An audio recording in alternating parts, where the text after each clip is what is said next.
बिहार में इस साल होने वाले पंचायत चुनाव को लेकर बड़ी खबर सामने आ रही है। आपको बता दें कि सम्राट चौधरी की जब से बिहार में सरकार बनी है तभी से कई सारे नियम कानून बदले जा रहे हैं। कई सारे पुराने फैसले सम्राट अब पलट दे रहे हैं। क्या वो नीतीश कुमार का फैसला हो, क्या वो विजय सिन्हा का फैसला हो, सम्राट को जो समझ आ रहा है, जो बिहार के लिए बेहतर लग रहा है, सम्राट चौधरी की सरकार वही कर रही है और बिहार के लोग सम्राट चौधरी के हर एक फैसले पर खुश भी हैं। बाकी अब बात पंचायत चुनाव की कर ले तो बिहार में इस साल पंचायत चुनाव होने हैं जिसमें कई सारे बड़े बड़े बदलाव सम्राट सरकार करने जा रही है। इसलिए आप दिल थाम कर बैठ जाइए, शांति से ये न्यूज़ को समझिए, क्योंकि अगर आप भी पंचायत चुनाव में इंटरेस्ट रखते हैं या फिर आप भी मुखिया चुनाव इस बार लड़ने वाले हैं तो देखिए, सबसे पहले तो आपको बता दें कि रोस्टर का काम शुरू हो गया है।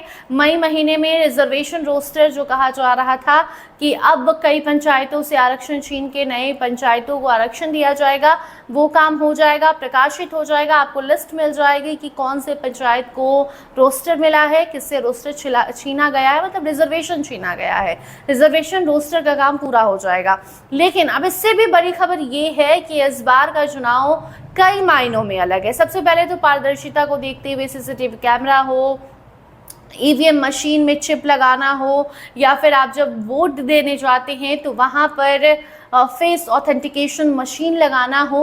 इन सब चीज़ों के अलावा जो नया नियम है उसके अकॉर्डिंग आपको बता दें कि इस बार 2 वर्गों में बांटे जाएंगे सभी पद। बताना चाहेंगे कि नई व्यवस्था के तहत जिला परिषद सदस्य, पंचायत समिति सदस्य, सरपंच, मुखिया, ग्राम पंचायत सदस्य और पंच जैसे सभी पदों को 2 श्रेणियों में वर्गीकृत किया जाएगा, यानी कि बांटा जाएगा, बंटवारा होगा। इन पदों की भूमिका और क्षेत्र निर्धारण नए मानकों के आधार पर तय किए जाएंगे। क्षेत्र निर्धारण के लिए राजस्व ग्राम की चौहद्दी को सबसे महत्वपूर्ण आधार माना गया है। साल 2015 में प्रकाशित प्रपत्र 1 के अनुसार ही गांव की भौगोलिक सीमाएं तय की जाएंगी, जिससे सीमा विवाद की संभावनाएं कम होगी। जहां जहां भौगोलिक बदलाव हुए हैं उन क्षेत्रों को अलग से चिन्हित किया जा रहा है। इससे चुनाव प्रक्रिया में किसी प्रकार की असमंजस की स्थिति से बचा जाएगा। और आपको बता दें कि जहां जहां भौगोलिक बदलाव हुए हैं उन क्षेत्रों को अलग से चिन्हित करके चुनाव प्रक्रिया आसान बनाने की कोशिश की जा रही है। विभाग का मानना है कि नए सिरे से जो इस बार पंचायत चुनाव होना है उसमें पारदर्शिता लानी है। पंचायत चुनाव में जो घोटाले होते हैं उसे रोकना है। ईवीएम मशीन को लेकर जो खबरें फैलती हैं, जो अफवाह फैलता है, उसे रोकना है। और इसी के मद्देनजर तमाम जो बातें हमने आपको बताई, ये बदलाव इस बार के मुखिया चुनाव में आपको देखने को मिलेंगे।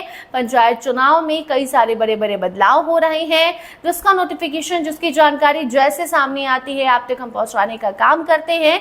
तो आज की खबर यही थी कि बिहार में इस बार जो पंचायत चुनाव होना है उसमें एकदम सतर्क होकर आपको चुनाव की तैयारी करनी है, अलर्ट रहना है और जो भी नियम लाए जा रहे हैं उसे अच्छे से समझना है, सीखना है, याद करना है, ताकि जब आप एज अ उम्मीदवार जाए अपने चुनावी मैदान में जनता के पास तो आप बेवकूफ़ ना कहलाएं। या फिर कई बार होता है कि कंफ्यूजन क्रिएट हो जाता है। तो इन सारी चीज़ों से बचने के लिए आपको जानना होगा कि सरकार कौन कौन से नियम बदल रही है, पटना हाई कोर्ट इस मामले पर क्या कह रहा है, मुखिया चुनाव पर आरक्षण रोस्टर को लेकर क्या कुछ तैयारियां चल रही हैं, तो इसको लेकर लगातार तमाम अपडेट्स आप तक हम पहुंचा रहे हैं।